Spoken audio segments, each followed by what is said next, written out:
Welcome to another episode of the Stained Glass Podcast. Thank you so much for clicking in and joining the discussion. Today we're going to talk about having the attitude of gratitude. We'll talk about some of Job's life and seeing how he responds to positivity, how he responds to negativity. And the quote of the day is that the Lord gave and the Lord taken away. Blessed be the name of the Lord. So right now, through my study Bible, I'm going through a reading plan, and right now I'm going to the book of Job. A quick little side note about daily Bible reading plans. I don't know which ones you guys use, but I use the ESV Study Bible, and I love the daily Bible reading plan. There's 4 different sections in it where you read from 4 different parts of the Bible every single day. There's a Psalms and Wisdom section. There's a Pentateuch and History of Israel section.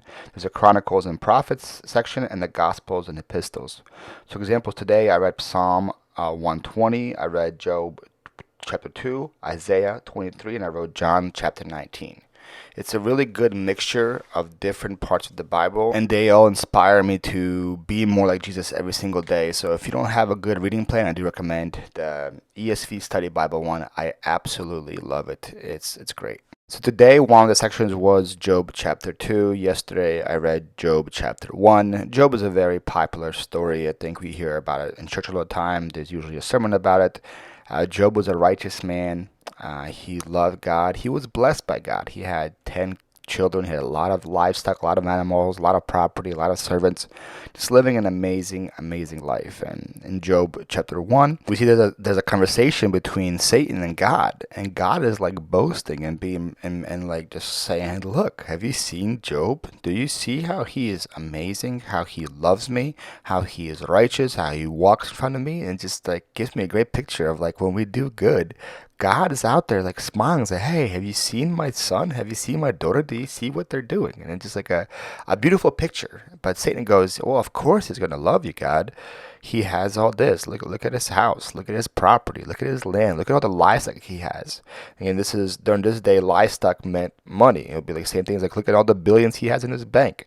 Look at the servants. Look at his kids. Of course he's going to love you. But you take all that away, and he's going to curse you. And he's going to sin against you. God says, okay, do it. And Satan goes and takes everything away from him in chapter 1. I just can't imagine just being in Job in this position where he like hears a story and somebody runs to him and says, hey, by the way, so and so happened, and I'm the only one that escaped to tell you that this is what's happened. And before he could even finish, somebody else is coming in and says, hey, so and so happened and you lost all your sheep. So and so happened, you lost all your camels. So and so happened, you lost all your oxen. So and so happened, you lost all your property. Oh, by the way, so and so happened and you lost all your kids. And just in this spur of like, I don't know, a couple of hours maybe while these conversations are happening, Job goes from having everything to having nothing. And this is his response to what happens. This is Job 120. It says, and Job arose and tore his robe and shaved his head and fell on the ground and worshipped. Fell on the ground and worshipped. And he said, naked I came from my mother's womb, and naked shall I return. The Lord gave, the Lord has taken away. Blessed be the name of the Lord. In all of this, Job did not sin or charge God with wrong. Now, that blew me away. Now, I read Job before, and I probably just read it in passing and wasn't thinking about it. But Job fell on his knees and worshipped God. While sitting there, getting the worst news of his life, back to back to back to back to back, Job's response isn't, God, why? Job's response isn't God, where are you? God, what have I done? God, what's going on? Job's response is, the Lord has given, the Lord has taken away.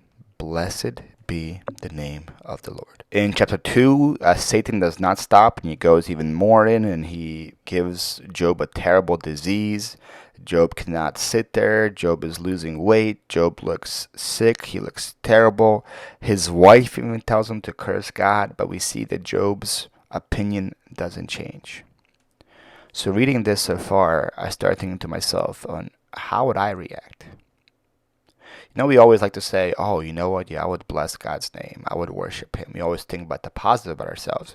But think about it yourself. Like, really think. Like, there's nobody around you right now. Just honestly speak to yourself. How would you react if this has happened to your life? I think modern day Christians, me especially, we are very feeble, we are very fragile, we are very weak. And as soon as one thing goes wrong in our life, as soon as one thing doesn't go according to our plan, our first reaction isn't to worship God, isn't to say the Lord gave, the Lord taken away, blessed be his name. Our first reaction is to complain, is to grumble, like the nation of Israel in the wilderness, and say, God, where are you? God, why are you doing this? God, why is this happening to me? God, why? Instead of worshiping God and saying, God, blessed be your name. And I've been seeing myself being very guilty this last couple of weeks. I had a pretty rough last couple of weeks. It's been no secret to people that live around me and know what I'm going through. I'm going through a breakup of somebody I thought was my soulmate, and I'm not sure what's happening there. There's a big cloud of just confusion and darkness and silence there, and it's rough. I'm gonna be honest with you guys. It's rough. I am staying positive. I am relying on God, but it's rough not having that person in your life. You know, that I used to always share milestones and things that were happening great in my life with her, and I would share funny moments that were happening. And now, all these things that are happening over the last 2 weeks, I had a lot of milestones, a lot of funny moments, and I had nobody to share them with. And it's just silence. It's radio silence. It's the sound of silence, and it's not easy. It's definitely not easy. On top of that, my truck broke down. It wasn't. It was a serious breakdown, I'll say. My transmission failed. I drove it to a shop. They gave me one price. A couple of days later, they gave me a different price. A couple of days later, they gave me a different price. They said, "Oh, there's a crack here. There's a spring missing here. Also, you need to replace this, and this." And what was supposed to be a 3-day project for such and such money became almost double the price, over $4,000, and it was a 10-day project. So I was without a car for 10 days too.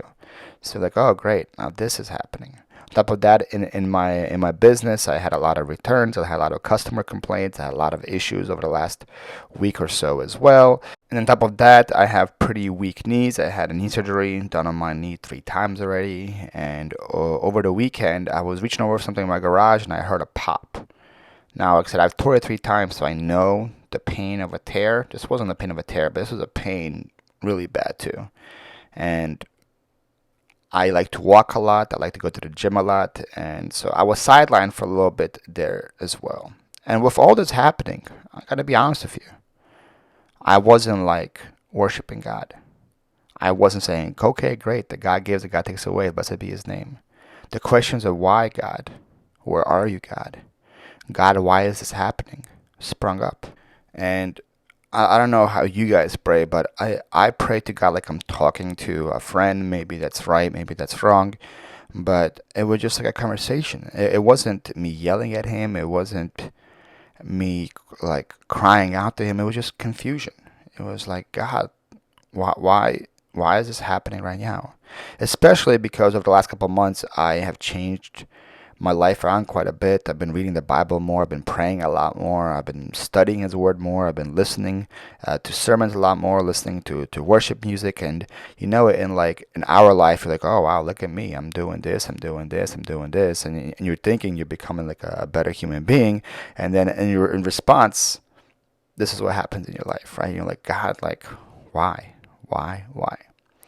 And then God put on my heart this verse in 1 Peter 5, where it said that Jesus Christ was predestined to die for me before the foundation of the world. And that verse shook me to my core. I'm not gonna lie, because when I was doing these things, I was like, oh, look at me, I'm becoming a good person. I'm becoming this. I'm becoming that. But that verse teaches me that at the core, I'm a sinner. When you take away my career, my hobbies, my personality, all my attributes, my family, my bank account, if you take all that away, at the core of who I am as a human being is a sinner.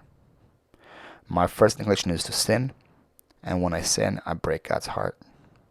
I stab him in the back.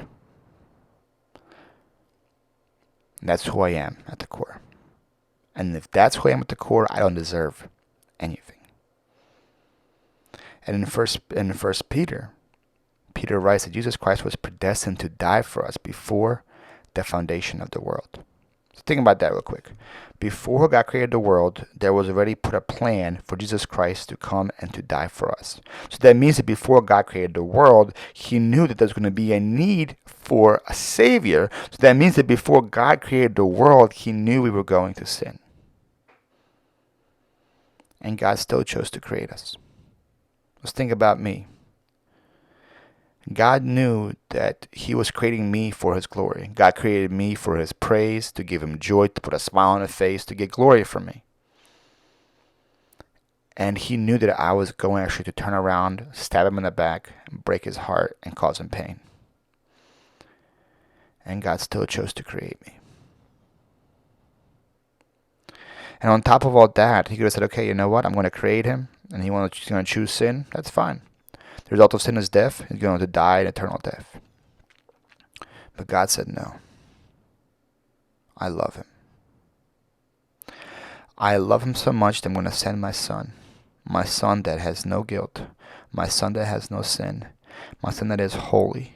And I'm going to give the wrath of God on him. And through his death on the cross, I'm going to open the door of salvation that can result in him being saved.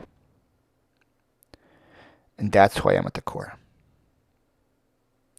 And if you look at life that way, the right way, the right perspective, that's who we are at the core. We are sinners who don't deserve God's grace. We are sinners who don't deserve God's love. We are sinners who don't deserve even to be alive right now. God doesn't owe us anything. But the fact that even though that's who we are, and God still chooses to bless us, holy moly, that's amazing. That's who I am at the core, and God still chooses to give me a house, give me a good career, give me a great family, friends, food on my table, a car to drive, a roof to live under. God continues to bless me every single day. The Lord gives. Blessed be His name. The Lord gives every single day. Blessed be His name.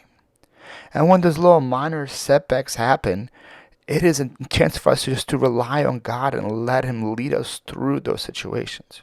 When those storms of life are happening in our life, instead of crying and saying, God, where are you?